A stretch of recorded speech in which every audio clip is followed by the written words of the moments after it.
الحمد لله رب العالمين والعاقبة للمتقين والصلاة والسلام على رسوله سيد المرسلين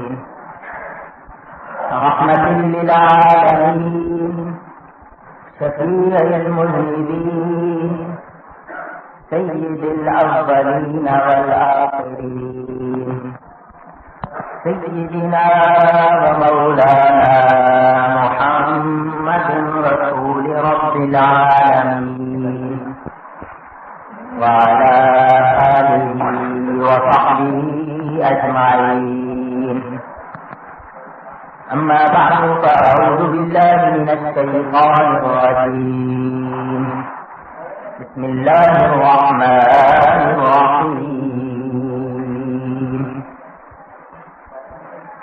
قل إن كنتم تحبون الله فاتبعوني يحببكم الله صدق الله العلي العظيم درود صلی اللہ صلی علی سیدنا مولانا محمد معدن الجود والكرم وآله وصحبه وبارك وسلم الصلاة والسلام عليك يا رسول الله الصلاة والسلام عليك يا حبيب الله الصلاة والسلام عليك يا رحمة للعالمين وعلى آلك وأصحابك يا شفيع المذنبين. حمد و صلاۃ کے بعد قرآن کریم کی ایک آیت شریفہ کے کچھ الفاظ آپ حضرات کے سامنے تلاوت کرنے کا شرف حاصل کیا ہے. ان الفاظ کا ترجمہ کچھ تفسیری فوائد اپنے شکستہ الفاظ میں عرض کروں گا. اللہ تعالیٰ سے دعا ہے وہ مجھے حق بیان کر لیں، ہم سب کو حق سن کر اس کو قبول کر لیں، اس پر عمل کر لیں اور اس پر قائم رہنے کی توفیق عطا فرمائے. کوئی رٹی رٹائی تقریریں کرنے کی عادت نہیں، نہ ہی ایسا کرتا ہوں. رات ہے برکت والی اور ابھی کچھ دیر پہلے مسجد گلزار حبیب میں شب برات کے موضوع پر ایک مفصل تقریر کر چکا ہوں. میرے بھائی محترم محمد خالد صاحب رحمانی ابھی اندر میرے ساتھ بیٹھے سے پوچھ رہے تھے کہ موضوع کیا ہے، تو میں ابھی سوچ ہی رہا تھا کہ کانوں میں محترم علامہ حضرت سید ساجد رحمانی صاحب کی آواز آئی. انہوں نے ایک جملہ کہا کہ حضرت محبوب رحمانی فرمایا کرتے تھے کہ راضی کرنا ہے تو رسول اللہ کو راضی کرو. میں نے کہا یہی موضوع بنا دیتے ہیں. تو بخشش ہی چاہیے. اور شفا شریف میں امام قاضی عیاض رحمۃ اللہ تعالی علیہ نے یہ لکھا ہے کہ نبی پاک صلی اللہ علیہ وسلم کا ارشاد ہے کہ ذکر الانبیاء من العبادۃ، کہ انبیاء کا ذکر جو ہے وہ عبادت ہے. تو عبادت کی رات ہے، آئیے ہم یہی عبادت کرتے ہیں.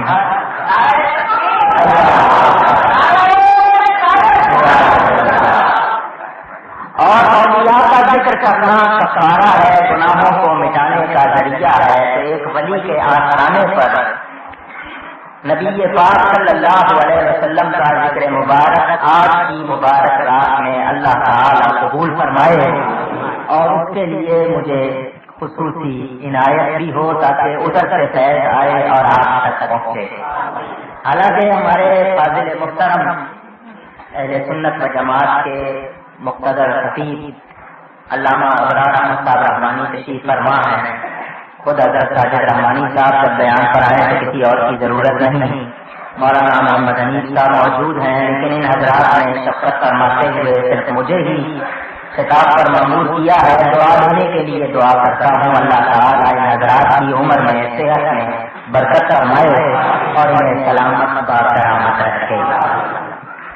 میرے دوستوں اور بزرگوں، شب برات کے معنی بری ہونے کے ہیں، چونکہ آج کی رات بے شمار مخلوق کو جہنم سے رہائی ملے گی، اس لیے ہم لوگ تمنائی ہے کہ ہم ان میں شامل ہو جائیں جنہیں آج جہنم سے رہائی ملنی ہے۔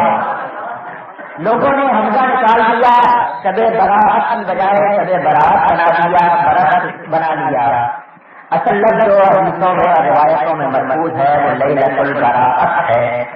تو بس آج بری ہونا ہے، کس کس سے کہاں سے بری ہونا ہے، نیت آپ کر لے، آستانے سے آپ کو بلا لیا گیا ہے، ہم آ گئے ہیں۔ اور جس طرح کسی نے کہا کہ تیرے قدموں میں آنا میرا کام تھا، تیرے قدموں میں آنا میرا کام تھا، میری بگڑی بنانا تیرا کام ہے۔ یہ کہنے والے نے اپنے طور پر کہا میں اس میں اتنی ترمیم کروں گا کہ تیرے قدموں میں آنا بھی میرا کام نہیں، یہ بھی تمہارا کرم ہے کہ بلا لیا۔ ہم کو کہتے ہیں ہاں ارادہ ہم کرتے ہیں، اس ارادے کی تکمیل بھی کرم پر ہے، کرم نہ ہو تو ارادہ پورا ہو سکتا نہیں۔ اسی لیے حضرت منور بدایانی صاحب نے جو بات کہی ہے بالکل سچ ہے۔ یہاں آیا کرتے تھے اکثر، بڑے صوفی شاعر تھے، بڑے پیارے آدمی تھے، انہوں نے بڑی پیاری بات کی ہے۔ وہ کہتے ہیں جسے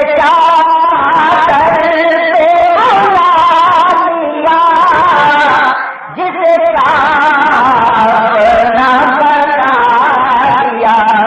یہ بڑے کرم کے ہیں فیصلے، یہ بڑے کرم کے ہیں فیصلے، یہ بڑے نصیب کی بات ہے۔ میں یہ بھی کہہ لوں کہ یہ تیرے کرم کے ہیں فیصلے، یہ میرے نصیب کی بات ہے۔ بہرحال جو انہوں نے کہا اسی کو درست جانتے ہیں۔ اللہ تعالیٰ آج کی رات کی برکت سے، اس آستانے کی برکت سے ہم سب کو اہل سعادت میں داخل فرمائے۔ اللہ تعالیٰ ارشاد فرماتا ہے قل ان کنتم تحبون اللہ، اے میرے حبیب آپ فرما دیجیے اگر تم اللہ سے محبت رکھتے ہو، اللہ کو محبوب رکھتے ہو، فاتبعونی، بس میری پیروی کرو، تو اس کا صلہ کیا ملے گا؟ یحببکم اللہ، اللہ تمہیں اپنا دوست بنا لے گا، اپنا پیارا بنا لے گا، ویغفر لکم ذنوبکم، جب اللہ تمہیں اپنا پیارا بنا لے گا تو تمہاری ساری خطائیں بخش دے گا۔ پتہ کیا چلا؟ جس نے نبی کو راضی کر لیا وہ بخشا گیا۔ وہ بات یہ ہے اتباع اور پیروی اگر صرف اداؤں کی نقل کا نام ہے تو پھر کافروں اور منافقوں کو کیا کہیں گے؟ سوال پیدا ہوتا ہے۔ منافق بھی تو نبی پاک صلی اللہ علیہ وسلم کے پیچھے نمازیں پڑھتے تھے، جو ارکان نبی پاک ادا کرتے تھے وہ بھی ادا کرتے تھے، تو صرف نقالی، صرف پیروی کر لینا اس کا نام اتباع نہیں، پیروی نہیں۔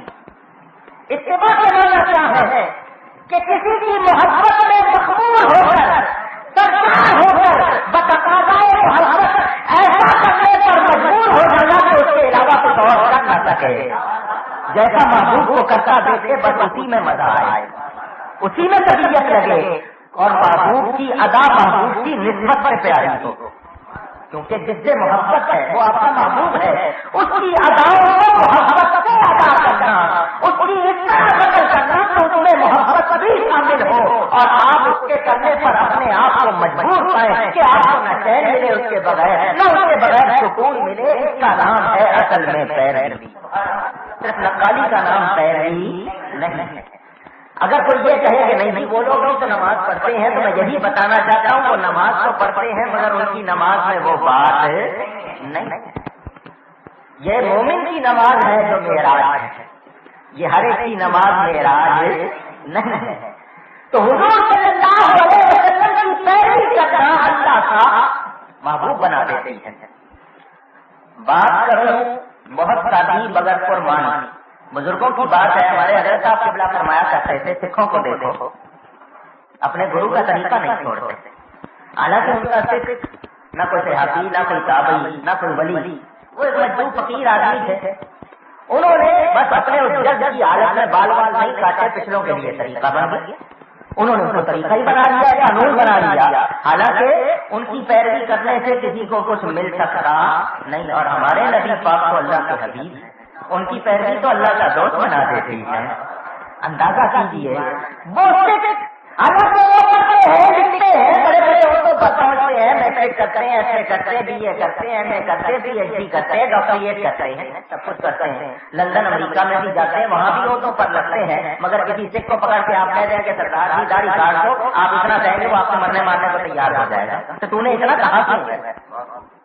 وہ اپنے گرو کے طریقے سے اتنا پیار کرے اور ہم اپنے نبی پاک صلی اللہ علیہ وسلم کی پیروی محبت سے نہ کریں تو پھر ہم کہتے کہ مسلمان ہیں. یہ شب برات اس کے لیے ہے جس نے نبی کی غلامی کر لی، جس نے نبی کو راضی کر لیا، اور جس نے نبی کو راضی کر لیا اس نے رب کو راضی کر لیا، اور جس سے رب راضی اس سے سب راضی. بات وہیں سے چلی تھی، وہیں لا رہا ہوں اور اسی کے گرد رکھوں گا. میرے دوستوں اور بزرگوں توجہ کیجیے، حضور اکرم صلی اللہ علیہ وسلم کی پیروی اللہ کا محبوب بناتی ہے. یہاں ایک بات اور بھی عرض کروں، اللہ نے یہ کیوں نہیں فرمایا کہ میرے حبیب آپ کہہ دیجیے اگر تم اللہ سے محبت رکھتے ہو، اللہ کو محبوب رکھتے ہو تو پھر اللہ کا حکم مانو؟ یہ نہیں فرمایا. فرمایا اگر اللہ سے محبت رکھتے ہو تو پیروی کرو نبی کی. یہ کہہ دیجیے کہ میری پیروی کرو، پیروی کرے نبی کی. دعویٰ ہے محبت کا اللہ سے. یہاں وہ لوگ جو دوئی دوئی کے دعوے کرتے ہیں کہ اللہ اور ہے نبی اور ہے، ان کو جواب دینا چاہتا ہوں کہ اللہ کیوں کہہ رہا ہے کہ محبت اگر مجھ سے کرتے ہو تو پیروی میرے حبیب کی کرو.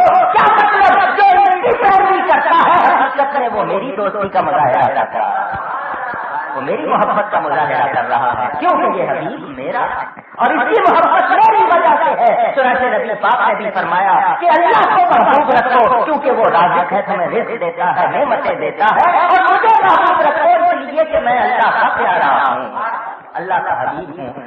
دعویٰ اللہ سے محبت کا، پیروی نبی پاک کی. اس کو ذرا تھوڑا سا عقلی رنگ میں بھی سمجھا دوں.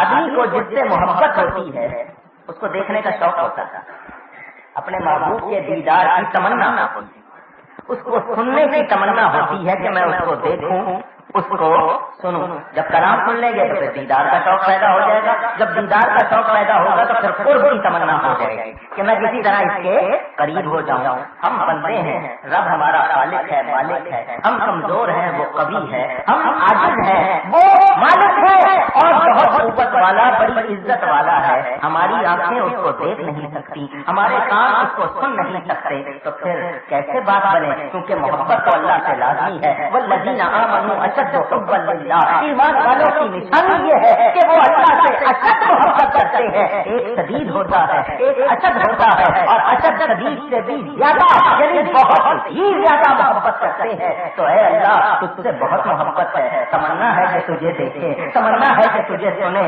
تمنا ہے کہ تجھے میرے قریب آئے. تو اللہ نے فرما دیا مجھے دیکھنا چاہتے ہو، مجھے سننا چاہتے ہو، میرے قریب آنا چاہتے ہو تو طریقہ میں بتا دیتا ہوں. میں اپنی دلیل اپنے حبیب کو بنا کر بھیج رہا ہوں. اس کا دیدار کرنا، سمجھ لینا میرے جلوے دیکھ لیے، اس کو سن لینا، سمجھ لینا تم نے اس کے منہ سے میرا کلام سنا ہے، اور اس کے جو قریب ہو جائے گا وہ مجھ سے ہی قریب ہوگا. میرے دوستوں اور بزرگوں، اب میں آپ سے پوچھنا چاہتا ہوں، آپ کی عبادت نماز لے لیجیے، ایمان کے بعد افضل ترین عبادت ہے. اور یہ بات آپ نے مجھ سے بھی سنی ہوگی، علماء اہل سنت سے سنی ہوگی، کتابوں میں پڑھی ہوگی. اسلام کے ارکان میں نماز کو بڑی اہمیت، پہلا رکن گواہی ہے، شہادت، اللہ کی، اس کے رسول کی، فرشتوں کی، جس کے مجموعے کو ہم ایمان کہتے ہیں. ایمان کے بعد سب سے بڑی عبادت کیا ہے؟ ذرا اونچی کہیے گا، نہیں بھی پڑھتے تب بھی کہیے سب سے بڑی عبادت کیا ہے؟ اب کہا ہے تو اس کی لاج رکھیں، پڑھا بھی کریں، پابندی کے ساتھ اس کو قائم بھی رکھیں. صرف یہی تو نہیں ہے کہ شب برات اور شب قدر جاگ لیے اور باقی سارا سال سے سوچا کہ مزے کریں گے. اس طرح بات نہیں بنے گی، اس کو پابندی سے قائم رکھیے. میرے دوستوں اور بزرگوں، نماز کیا ہے؟ اس میں باقی سارے ارکان شامل ہیں. روزہ بھی اس میں ہے، زکات بھی اس میں ہے، حج بھی اس میں ہے. مجھے بتائیے حج بغیر کعبے کے ہوتا ہے؟ ذرا اونچی کہہ دیجیے. نماز بغیر کعبے کے ہوتی ہے؟ نماز بھی منہ کعبے کی طرف کر کے پڑھی جائے گی، حج بغیر کعبے کے ہوتا نہیں۔ اچھا جی مجھے بتائیں نماز میں آپ کچھ کھا پی سکتے ہیں؟ روزہ بھی ہو گیا۔ اب آپ نے خرچہ کیا ہے، کپڑے پہنے ہیں، وضو کیا ہے، پانی پر بھی خرچ کیا، کپڑوں پر بھی خرچ کیا، مسلے پر بھی خرچ کیا، بغیر خرچے کے نماز ہوتی ہے نہیں؟ ساری چیزیں اس میں آپ بظاہر دیکھیں، آپ کے دوسرے ارکان کا بھی اس میں حصہ آ گیا۔ اب اس نماز کو ذرا سمجھیں، آپ نے نیت باندھی، قیام کیا، ہاتھ باندھ کر آپ کھڑے ہوئے ہیں، قیام کی حالت میں آپ کی شکل ایسی ہے جیسے لکھنے میں الف لکھا ہوتا ہے۔ اس کے بعد آپ رکوع میں گئے، عربی میں ہے لکھا ہوا، آپ کا رکوع میں جانا عربی کا ہے بنا ہوا ہے۔ آپ سجدے میں گئے ہیں، میم بنے ہوئے، میم کی شکل نظر آ رہی ہے۔ التحیات بیٹھے ہیں، دال بنے ہوئے، کیا بن گیا؟ احمد صلی اللہ علیہ وسلم۔ دیکھیے ذرا، قیام ہے، رکوع ہے، سجدہ ہے، التحیات ادا کیا آپ نے، احمد کا جلوہ نظر آ رہا ہے۔ اور جو سجدہ کرتا ہو ذرا اس کے بائیں جانب کھڑے ہو کے دیکھیے تو سجدے کی حالت میں انسان کا جسم لفظ محمد کے سانچے میں ڈلا ہوتا ہے، اس کا سر میم بنا ہوا ہے، دونوں ہاتھ یہ بنے ہوئے ہیں، کچھ دوسری میم بنی ہوئی ہے، پاؤں تک وہ دال بنا ہوا۔ میں نے ایک چیز پر غور کیا، وہ فقہاء نے، علماء نے لکھا ہے کہ اگر پاؤں کی انگلیاں زمین پر پوری طرح نہ جمی ہوں سجدہ نہیں ہوتا۔ 7 ارکان پہ سجدہ ہوتا ہے، آپ کا ماتھا ہو گیا ناک تک، یہ پورا حصہ زمین سے لگنا چاہیے، دونوں ہاتھ، دونوں گھٹنے اور دونوں پاؤں۔ تو پاؤں صرف کس طرح لگے کہ ان کی جو پیٹ ہیں انگلیوں کے وہ زمین کے ساتھ لگے ہوں۔ بڑا میں سوچتا تھا کہ اتنا زور کیوں دیتے ہیں کہ یہ انگلیاں ضرور ان کے پیٹ زمین کے ساتھ لگنے چاہیے۔ جب میں نے اس چیز کو سوچا مسئلہ سمجھ میں آ گیا کہ جب تک وہ پیٹ صحیح نہ لگے ہوں دال پوری بنتی نہیں ہے، اور جب گام میں کمی رہ جائے گی تو پھر نقص رہے گا اور کمال نہیں ہوگا۔ میرے دوستوں اور بزرگوں، پتہ یہ چلا کہ یہ کمال اصل عبادت اس لیے ہے کہ اس میں اللہ کے حبیب کے نام کا سانچہ بن جاتا ہے۔ اندازہ کیجیے جس کے نام کی شکل اتنی پیاری ہے، جس کے نام کی صورت ادائی اتنی پیاری ہے، وہ حبیب خود کتنا پیارا ہوگا، اور جو اس کے قریب ہو جائے گا وہ کتنا پیارا ہو جائے گا۔ میرے دوستوں اور بزرگوں، ہمیں ان باتوں کو سمجھنے کے لیے چھوٹی چھوٹی باتیں بھی سمجھنی پڑتی ہیں، جو کسی کے ساتھ لگ جاتا ہے، جس سے وابستگی ہو جاتی ہے۔ بڑی عجیب سی مثال دے رہا ہوں سمجھنے کے لیے۔ انگریزی کی کہاوت ہے if you love me love my dog۔ وہاں یہ مشہور ہے، یہ کہاوت ہے انگریزوں کی کہ میم صاحب سے اگر آپ کو محبت ہو جائے، وہ کہتی ہے اگر تم مجھ سے محبت کرتے ہو میرے کتے سے بھی محبت کرنی ہوگی۔ دنیا کے ایک ایسے شخص کے لیے جس کی محبت کا نہ کوئی ثواب ہے، نہ کوئی مزہ ہے، نہ کوئی فائدہ ہے، نہیں کسی انسان کو لے لیجیے، آپ کسی سے محبت کرتے ہیں پھر اس کے باپ کو، اس کی ماں کو، اس کے بھائی کو، اس کی بہن کو، اس کی بیوی کو، اس کی بیٹیوں کو، اس کے بچوں کو، اس کے گھر کو، اس کے شہر کو بھی آپ پسند کرتے ہیں۔ تو جب آخری محبوب کے لیے، قانونی محبوب کے لیے آپ اتنی چیزوں کو پیارا کر لیتے ہیں تو جس حبیب کی خاطر اللہ نے کل کائنات بنائی ہے، بلکہ اپنا رب ہونا چاہتا کیا ہے، اندازہ کیجیے جو اس کے حبیب سے پیار کرے گا اللہ کو وہ بندہ کتنا پیارا لگے گا۔ اللہ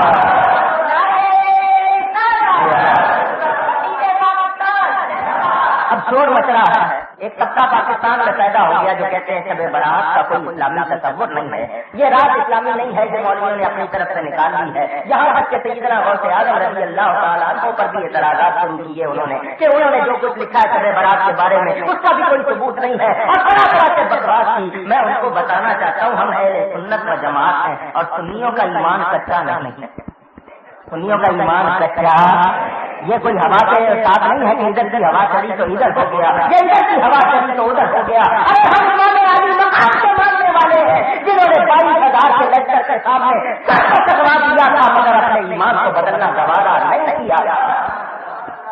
ہم اہل سنت ائمہ کی مثال پیش کر سکتے ہیں، امام ربانی مجدد الفسانی کی مثال پیش کر سکتے ہیں، ہمارے ایمان میں کچا پانی نہیں، اور ہمیں نبی کے ارشاد کے مقابلے میں ان لوگوں کی باتوں پر کوئی توجہ دینے کی ضرورت نہیں۔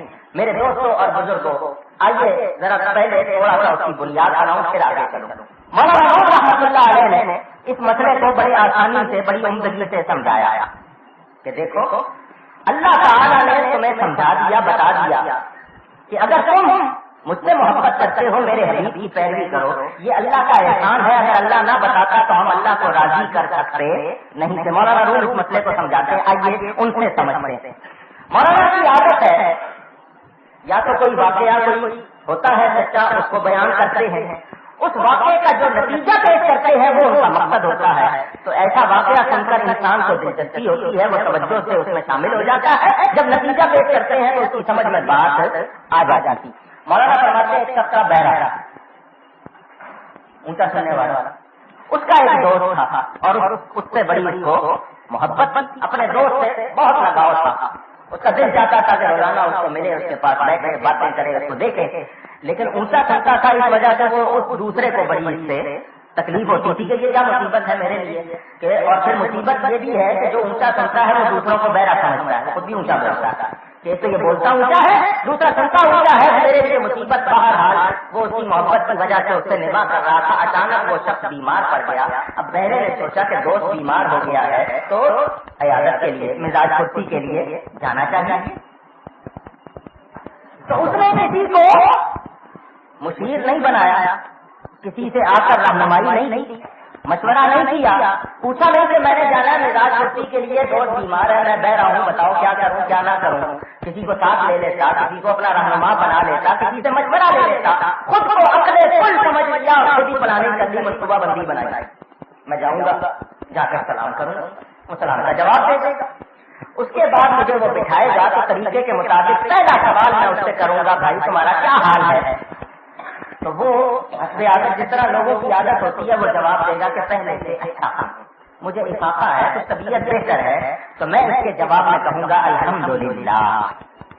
پھر میں دوسرا سوال کروں گا, بھائی کون سی دوا استعمال کر رہے ہو. تو وہ کسی اچھی دوا کا نام لے گا, میں دکاندار پی رہا ہوں, سوالین کھا رہا ہوں, یہ کر رہا ہوں, وہ کر رہا ہوں, کسی اچھی دوا کا نام لے گا. تو میں کہوں گا بڑی اچھی دوا ہے, اس سے لوگوں کو بہت فائدہ ہوا ہے, سبھی اس کی تعریف کرتے ہیں, اس دوا کو جاری رکھنا. پھر میں تیسرا سوال کروں گا کہ بھائی کون سے ڈاکٹر حکیم کا علاج کروا رہے ہو.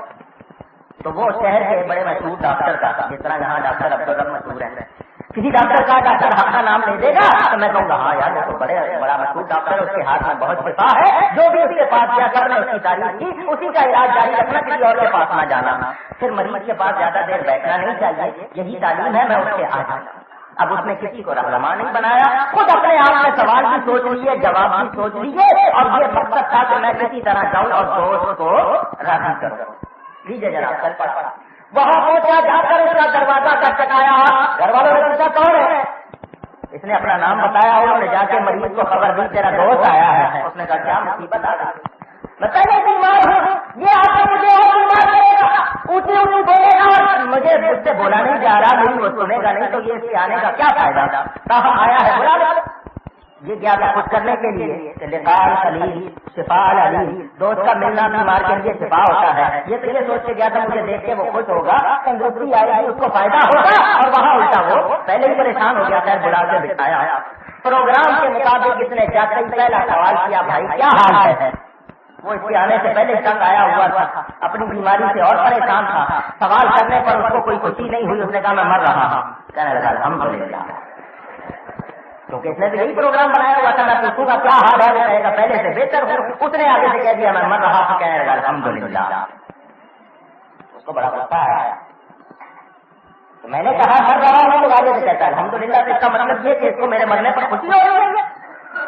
ابھی وہ بجائے اس کے کہ تھوڑا سا بھناتا اور کچھ آگے سے اس کو کوئی دو چار سناتا, اس نے دوسرا سوال کر دیا, بھائی کون سی دوا استعمال کر رہے ہو. وہ پہلے سوال سے اور بڑا, اس کو جو غصہ چڑھا ہوا تھا اس نے اسی غصے کو بڑھا کر زہر کھا رہا ہوں. کہنے لگا کیا اچھی دوا ہے, میں نے ہر ایک سے اس کی تعریف سنی ہے, تو نے اسی کو جاری رکھنا ہے, دوا بدلنی نہیں ہے. اس کے تو غصے کا پارا جناب کہاں سے کہاں پہنچ گیا. اس نے پروگرام کے مطابق بغیر وقفے کے تیسرا سوال کر دیا, بھائی کون سے ڈاکٹر کا علاج کر رہے ہو. اس نے کہا اسرائیلی کا. کہنے لگے میں نے بڑی شہرت سنی ہے, جو اس کے پاس گیا ہے شفا یاب ہوا ہے, سب کو شفا ملی ہے, خبردار کسی اور ڈاکٹر کی طرف نہ جانا, اسی کا علاج جاری رکھنا. اس نے اپنے نوکروں کو بلایا, اٹھا اس پر بات پھینک دو. یہ میری مزاج پرسی کے لیے نہیں آیا, مجھے آرام پہنچانے کے لیے نہیں آیا, لیکن مجھے تنگ کرنے کے لیے آیا ہے, میرے زخموں پہ نمک چھڑکنے آیا ہے. میں نے کہا مر رہا ہوں, تو کہتا ہے الحمدللہ. میں نے کہا زہر کھا رہا ہوں, تو کہتا بہت اچھی دوا ہے. میں نے کہا اسرائیلی کا علاج کرا رہا ہوں, تو کہتا بہت اچھا ڈاکٹر ہے. تو یہ کیا مقصد ہے اس کا. اس نے اس کو باہر پھینکوا دیا. مولانا یہ واقعہ لکھ کر فرماتے ہیں, یہ بتاؤ وہ دوست کو خوش کرنے گیا تھا یا ناراض. خوش کرنے گیا. اس کا مقصد برا نہیں تھا مگر اس نے خود کو رہنما بنا لیا, صرف اپنی عقل سے بھروسہ کیا. وہ عقل جو سلیم نہیں تھی, نتیجہ کیا ہوا؟ دوست کو راضی کرنے کی بجائے ناراض کر بیٹھا. اے بندے, تو بھی چاہتا ہے کہ رب کو راضی کروں, کہیں ایسا نہ ہو اپنی عقل کے پیچھے لگ کے رب کو ناراض کر بیٹھے. اللہ نے طریقہ بتا دیا, مجھے راضی کرنا ہے میرے حبیب کی پیروی کرو. اللہ کہیں ایسا نہ ہو کہ اپنی طرف سے تم سوچ لینا کہ رب کو اس طرح راضی کروں گا. اللہ نے حکم دیا 4 فرض کرنے کا, تم سوچنا کہ نہیں میں اللہ کو راضی کرنا چاہتا ہوں 8 فرض بنا لوں, تو تم راضی کرنے کی بجائے ناراض کر بیٹھو گے. اپنی عقل سے اللہ کو راضی کرنے کی کوشش نہ کرو. اللہ کو راضی کرنا ہے تو اس کے حبیب کی نقل کرو, ان کی پیروی کرو. یہ اللہ نے طریقہ بتا کر تم پر احسان کر دیا. وہ لوگ جنہوں نے اپنی عقل کو امام بنا لیا, وہ عقل جو سلیم نہ تھی, وہ عقل جس کو شریعت کی لگام نہ ملی ہوئی تھی, جنہوں نے اس کی پیروی کی وہ کامیاب نہیں ہوئے. اور جنہوں نے نبی کی غلامی کی, کوئی صدیق اکبر بن گیا, کوئی فاروق اعظم بن گیا, کوئی ذوالنورین بن گیا, کوئی شیر خدا بن گیا, کوئی امام اعظم بن گیا, کوئی غوث اعظم بن گیا. میں کہنا یہ چاہتا ہوں جنہوں نے ان کی غلامی کی انہوں نے دنیا بھر کی امامت کی ہے. اللہ میرے دوستوں اور بزرگوں, نبی پاک صلی اللہ علیہ وسلم کی غلامی سے ملا ہے جس کسی کو ملا ہے. اسی لیے کیا خوب بات کہی ہے خالد محمود صاحب نے, لطف آتا ہے. اور واقعی یہ ان کو کوئی کرم ہوا جو ان کے منہ سے یہ بات نکل گئی. ہم بھی یہی کہنا چاہتے ہیں کہ جس کسی کو جو کچھ ملا ہے نبی کی برکت سے ملا ہے, اور جس کی بھی بات بنی ہوئی ہے یہ آقا کا کرم ہے, تو پھر کیوں نہ کہیں یہ سب تمہارا کرم ہے. یہ سب تمہارا کرم ہے آقا کے بات اب تک بنی ہوئی ہے. یہ سب تمہارا. پوچھئے حضرت صدیق اکبر سے, آپ کو صدیق اکبر کس نے بنایا؟ پوچھئے عمر سے فاروق اعظم کس نے بنایا؟ پوچھئے حضرت عثمان سے آپ کو ذوالنورین کس نے بنایا؟ پوچھئے حضرت علی سے آپ کو شیر خدا کس نے بنایا؟ پوچھئے اشرا مبشرہ سے آپ کو جنت کی ضمانت کس نے دی؟ پوچھئے بدر والوں سے آپ کو مغفرت کہاں سے ملی؟ پوچھئے ابو حنیفہ سے آپ کو امام اعظم کس نے بنایا؟ پوچھئے حضرت سید عبدالقادر جیلانی سے آپ کو غوث اعظم کس نے بنایا؟ تو سب کے دل سے آواز آتی ہے یہ سب تمہارا کرم ہے آقا, یہ سب تمہارا کرم. پوچھئے اعلیٰ حضرت فاضل بریلوی سے آپ کو امام اہل سنت کس نے بنایا؟ پوچھئے حضرت سید شاہ محمد فاروق رحمانی سے آپ کو محبوب رحمانی کس نے بنایا؟ تو جھوم جھوم کے کہتے ہیں یہ سب تمہارا کرم ہے آقا, یہ سب تمہارا کرم ہے آقا کے بات اب تک بنی ہوئی ہے. میرے دوستوں اور بزرگوں, ہمیں ایمان ملا بارگاہ مصطفیٰ سے. نبیوں کو نبوت ملی, اماموں کو امامت ملی, بندوں کو ولایت ملی, شہیدوں کو شہادت ملی. جس کسی کو جو کچھ ملا نبی کی بارگاہ سے ملا. اور میں خدا کی قسم کھا کے کہتا ہوں ہمیں خدا بھی ملا تو بارگاہ مصطفیٰ سے ملا. اللہ یا رسول اللہ صلی اللہ علیہ وسلم. اللہ کا حبیب ہے کہ اگر یہ نہ ہوتا تو پھر کچھ بھی نہ ہوتا. بس انہیں کو راضی کرنے میں لگے رہو. ہاں, آپ کو تکلیف محسوس ہوتی ہے کہ صبح صبح اٹھنا پڑتا ہے, ٹھنڈے پانی سے وضو کرنا پڑتا ہے, بستر چھوڑ کے نماز پڑھنی پڑتی ہے, پھر تھوڑی دیر گزرتی ہے پھر نماز آ جاتی ہے. رمضان کا مہینہ آتا ہے, روزے رکھنے پڑتے ہیں, سال گزرتی ہے, زکات دینی پڑتی ہے, اور اتنا مال جمع ہو جائے کہ ہم زیادہ راہ رکھتے ہو تو حج کرنا پڑتا ہے, صدقہ خیرات کرنا پڑتا ہے, نوافل کرنے پڑتے ہیں. بظاہر یہ تکلیفیں معلوم ہوتی ہیں, لیکن جب ان کا انعام ملے گا تو سوچتے ہوں گے, اس وقت کہتے ہوں گے یا اللہ وہ تکلیف تو کچھ بھی نہیں تھی اور زیادہ دے دیتا, کیونکہ انعام دیکھنے کے بعد ان تکلیفوں کا احساس نہیں رہتا. دیکھیے ماں بچے کو 9 مہینے پیٹ میں رکھتی ہے, کتنی تکلیف اٹھاتی ہے, مگر جب بچہ مل جاتا ہے اس کو تکلیف یاد رہتی, سلا مل گیا تو اس کو تکلیف یاد نہیں رہتی. انہیں آئیے پھر مولانا روم کے دروازے پر دستک دیتے, ان سے پوچھتے ہیں اگر یہ مسئلہ سمجھایا. مولانا مسئلہ سمجھانے کے لیے کبھی تو کوئی واقعہ ہوتا ہے تو بیان کرتے ہیں, کہانی خود بنا دیتے ہیں تاکہ مسئلہ سمجھ میں آ جائے. مولانا فرماتے ہیں سو رہا تھا جنگل میں، سفر کرتے ہوئے دیکھ گیا۔ بعض لوگوں کی عادت ہوتی ہے جب سوتے ہیں منہ کھل جاتا ہے، ناک سے سانس نہیں لیتے بلکہ منہ سے ہوتا ہے نا پورا منہ کھلا اور اتنے دھوپ ہوتے ہیں اللہ بھی اٹھائے تو اٹھتے ہیں ورنہ اٹھتے نہیں ہوتے ہیں ایسے۔ وہ سو رہا تھا، قریب سے ایک شخص گھوڑا دوڑاتے ہوئے گھوڑا چلاتے ہوئے آیا، اس نے دیکھا ایک بندہ سو رہا ہے، اس کو کوئی چیز حرکت کرتے نظر آئی، اس نے دیکھا ایک سانپ اس کے منہ میں جا رہا اور وہ سانپ داخل ہو گیا، اس نے داخل ہوتے ہوئے دیکھ لیا ہمارے جیسا کوئی ہوتا تھا ہم کیا کریں، چلو اپنا راستہ کرتے ہیں، کیا ضرورت ہے کسی سے نیکی کرنے کی، اور پہلے پوچھو کہ پٹھان ہے، مہاجر ہے، سندھی ہے، پنجابی ہے، کون ہے، پہلے جان لیں ایسے کام کا اپنی قوم کا ہو اس کے ساتھ لڑائی کریں گے ورنہ نہیں کریں گے۔ آج ہمارا حال تو یہی ہو گیا ہے، اللہ تعالیٰ مسلمان کو مسلمان کا دوست بنائے۔ اس نے دیکھ لیا قریب آیا، ہاتھ میں اس کے بیگ تھا، کوئی لکڑی تھی، اس نے اس کو اٹھایا، وہ آدمی ایک دم ہڑبڑاتا ہوا اٹھا، جب مار پڑی تو اٹھا، کہنے لگا اس کو مجھ سے کیا تکلیف پہنچی ہے جو مجھے اس طرح اٹھا رہا ہے، اس نے اس کو 2 سال لگایا، بھاگ ادھر۔ وہ اس کو آگے آگے بتا رہا ہے، یہ بڑا پریشان تھی، یہ ہے کون، اچانک آپ ادھر سے گیا، مجھے مار کیوں رہا ہے، وہ اس مار سے بچنے کے لیے بھاگا اور یہ پیچھے پیچھے اس میں رکتا ہے تو اور 2 سال لگاتا ہے، جو پھر بھاگنا شروع کر دیتا ہے۔ آگے گئے تو سیبوں کا ایک باغ تھا، آ گیا کچھ درخت تھے جن پہ سیب لگے ہوئے تھے، کچھ گرے ہوئے کچھ لگے ہوئے تھے، نیچے گرے ہوئے تو اس نے اٹھا اور دیکھا، اس نے کہا جی میرا دل نہیں چاہ رہا کھانے کو، کھا نہیں تو مار کھاتا ہوں، کہا جی میرا دل نہیں چاہ رہا جیسے کھاتا ہے معلوم ہے۔